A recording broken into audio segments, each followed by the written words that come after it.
ফলি মাছ বা ফলই মাছ যাই বলি না কেন, এটা আমি কিভাবে রান্না করি সেটাই তোমাদের সঙ্গে শেয়ার করছি।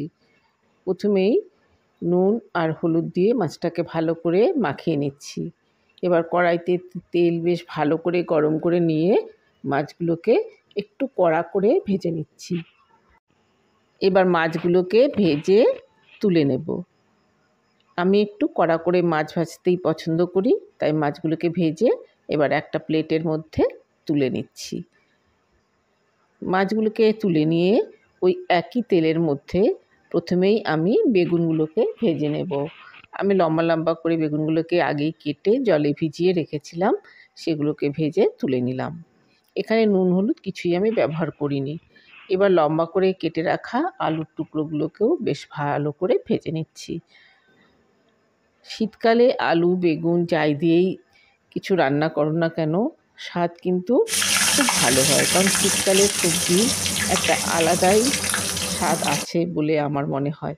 এবার ওই একই তেলের মধ্যে ফোড়নে দিয়ে দিলাম চেরা কাঁচা লঙ্কা, এরপর দিয়ে দিলাম কালো জিরে, আমি সঙ্গে দিয়ে দিয়েছি একটু সাদা জিরে। শুধু কালো জিরে দিয়ে করলেও কিন্তু এর স্বাদ ভালো হয়। এবার এতে দিয়ে দিচ্ছি 1 চামচ আদা আর কাঁচা লঙ্কা বাটা। আদা আর কাঁচা লঙ্কাটা আমি একসঙ্গেই বেটেছিলাম।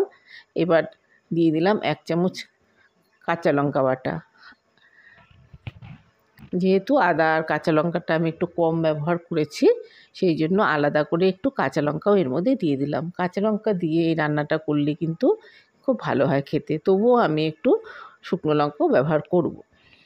এবার দিয়ে দিলাম একটু হলুদ গুঁড়ো, দিয়ে দিচ্ছি 1 চামচ লবণ। পরিমাণ মতো লবণ দিতে হবে, লবণটা একটু টেস্ট করে তোমরা দেখে নিতে পারো। এবার দিয়ে দিচ্ছি 1 চামচ জিরে গুঁড়ো, দিয়ে দিচ্ছি 1 চামচ ধনে গুঁড়ো। এবার মশলাটাকে খুব ভালো করে কষাতে হবে। মশলাটা খুব ভালো করে কষিয়ে নেব। সামান্য একটু জল দিয়ে দিয়ে মশলাটাকে কষাবো। যেহেতু আমি ড্রাই মশলা ব্যবহার করেছি, আজকে আমি গুলে মশলা ব্যবহার করিনি। হাতে সময় কম ছিল বলে মশলাটাকে আমি ডাইরেক্ট এর মধ্যে দিয়ে দিয়েছি। কালারের জন্য দিয়ে দিলাম 1 চামচ কাশ্মীরি রেড চিলি পাউডার। এবার দিয়ে দিচ্ছি একটা টমেটো, মিডিয়াম সাইজের একটা টমেটোকে টুকরো করে কেটে দিলাম। তোমরা চাইলে টমেটো পেস্টও দিতে পারো। কাশ্মীরি রেড চিলি পাউডারটা আমি কালারের জন্য দিয়েছি, কারণ পর্যাপ্ত পরিমাণে কাঁচা লঙ্কা কিন্তু আমি ব্যবহার করেছি। শুধু কাঁচা লঙ্কা দিয়ে এই রান্নাটা খেতে দুর্দান্ত হয় বলে আমি কাঁচা লঙ্কা দিয়েছি, কোনো শুকনো লঙ্কা দিলাম না। শুধু কালারের জন্য একটু কাশ্মীরি রেড চিলি পাউডার দিয়ে দিলাম। এবার মশলাটাকে ভালো করে কষিয়ে নিয়ে আলু দিয়ে দিলাম, ভেজে রাখা আলুগুলোকে দিয়ে আবারও কিছুক্ষণ খুব ভালো করে কষাতে হবে।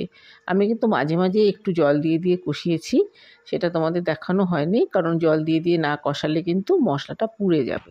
সেই জন্য তোমরা যখন মশলা জলে না গুলে ডাইরেক্ট দেবে, তখন একটু জল দিয়ে দিয়ে কষাবার চেষ্টা করবে।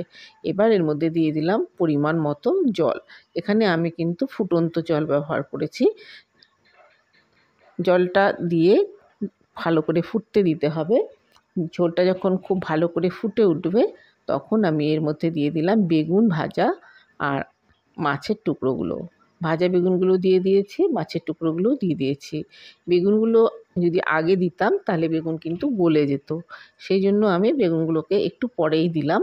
তোমরা মাছ দেওয়ার পরেও বেগুনগুলোকে দিতে পারো, তাহলে বেগুনগুলো একদম আস্ত থাকবে, খেতে ভালো লাগবে। দেখতেই পাচ্ছ আলুগুলোও সেদ্ধ হয়ে গেছে। এবার মাছ দিয়ে 3-4 মিনিট ভালো করে ফুটিয়ে নামাবার আগে ছড়িয়ে দিলাম ধনেপাতা। শীতকাল মানে প্রচুর ধনেপাতা। আমি ধনেপাতা ভীষণ ভালোবাসি বলে সব রান্নাতেই মোটামুটি ধনেপাতা দিয়ে ফেলি। এবার এটাকে নামিয়ে নিয়ে গরম ভাতের সঙ্গে পরিবেশন করে দাও, খেতে কিন্তু দুর্দান্ত লাগে।